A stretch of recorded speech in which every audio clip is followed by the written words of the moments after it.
going out launch morning after a breakfast. Everybody anxious to get strapped into the vehicle.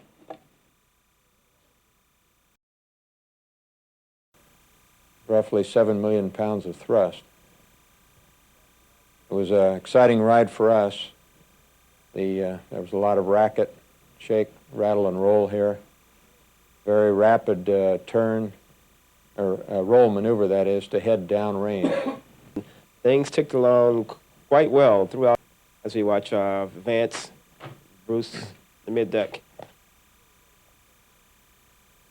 To start on our respective tasks, my first task was getting the port side MMU ready to fly and checking it out and starting into a check flight, followed by some translations up and down the payload bay and some longer range translations. The light on the back of the MMU is a locator light in case we got to flying around in the darkness, so Vance could keep an eye on where we were. Basically, we were very pleased with the way the MMU handled. It was very much like the simulations at the Martin Company in Denver, except that we did find that when translating with the attitude hull system activated, since we had built it to conserve propellant by turning some of the thrusters off if you started to pick up a rotational rate, this hadn't been modeled in detail in the simulator. You got an averaged response, and of course here you could feel every little thruster coming on and off. But other than that, the flying characteristics were virtually identical to the simulator, and of course here we had complete freedom to turn somersaults and maneuver about all three rotational axes, and actually the orbital mechanics were much more realistic, and of course the quality of the visuals, that is the scene, was a lot higher here than in any simulator. Here I am, I guess, backing out to 150 feet, coming back in, and then out to 300 and coming back in. This is approximately the same sort of translation that the folks on the next mission, the Solar Maximum repair mission, will be faced with in moving from the orbiter over to the Solar Maximum spacecraft.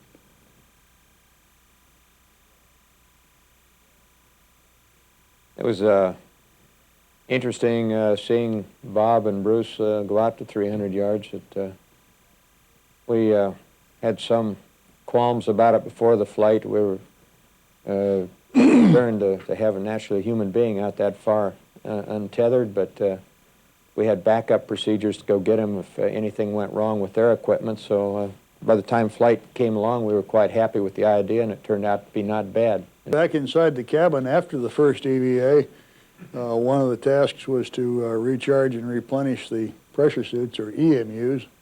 This shot here shows installing a fresh lithium hydroxide cartridge which absorbs the exhaled carbon dioxide in your breath, thereby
Bruce McCandless, mission specialist.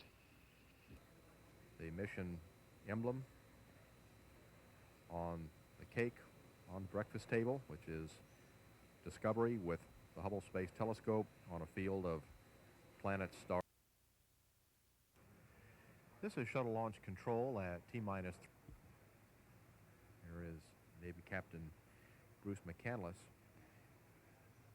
McCandless and Kathy Sullivan will be doing the contingency EVA on this flight should one be necessary.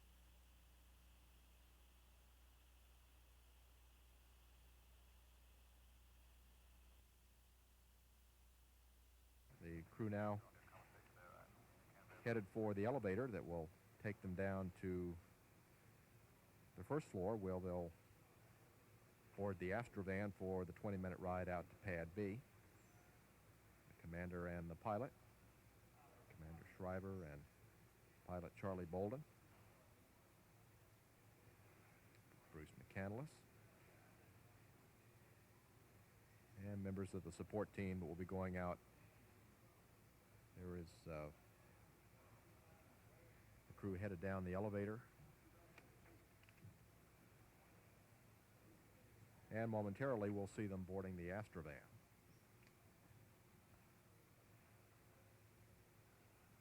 And numerous KSC employees usually wait by the walkway to greet them as they head out.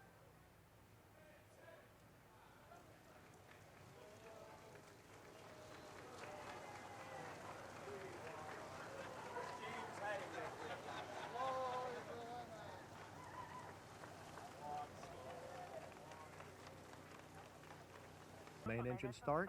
We are go for main engine start. T-minus 6, 5, 4, 3, 2, 1, and liftoff of the Space Shuttle Discovery with the Hubble Space Telescope, our window on the universe. Mission Control, Houston. Roll program. Roger, roll, Discovery.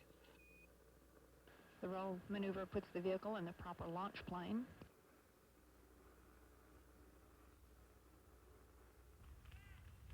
Guidance officer confirms a good roll maneuver. Engines now throttling back.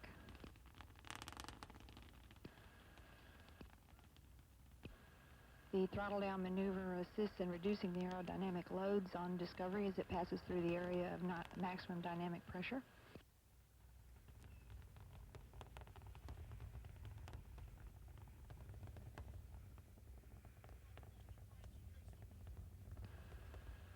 Velocity now 1,200 feet per second. Discovery downrange 3 nautical miles.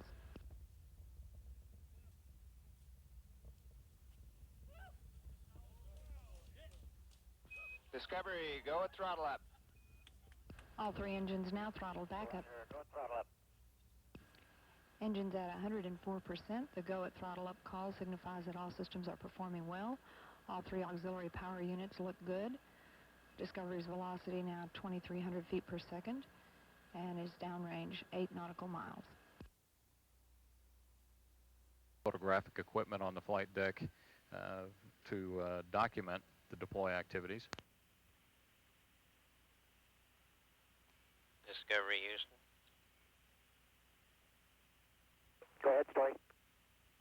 You got a go to release the propellers and a go to transfer Hubble to internal power on time. 3 panels out. Thanks, Lauren.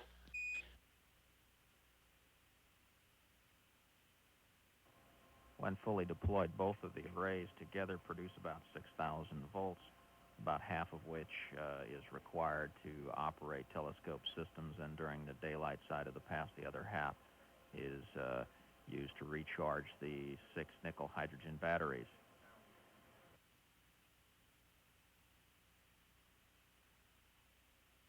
Shift Supervisor Pete Patero just checking with his control team, receiving a report that from the ground, as confirmed by the crew from orbit, the deploy activity so far is going very smoothly. We see no indications of any problems at this time.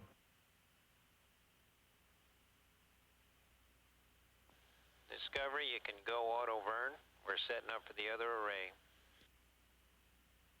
Okay, we'll go auto burn. It's firm. Copy that, Story, thank you.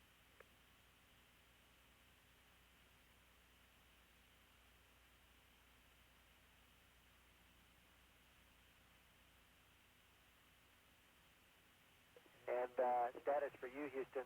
Charlie's downstairs in the process of getting Bruce and Kathy buttoned up in the suits. EVA copies, and we're watching the fans come on. Discovery, we'd like free drift for minus SDM deploy.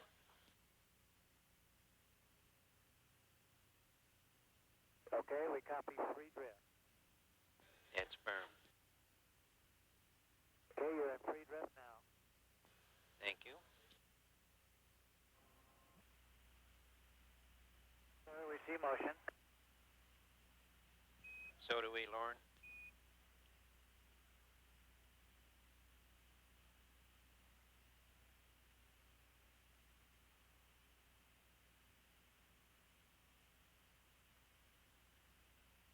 As the blankets begin deploying, the orbital verification team is watching very closely the tension being placed on those wings so far. Looking good.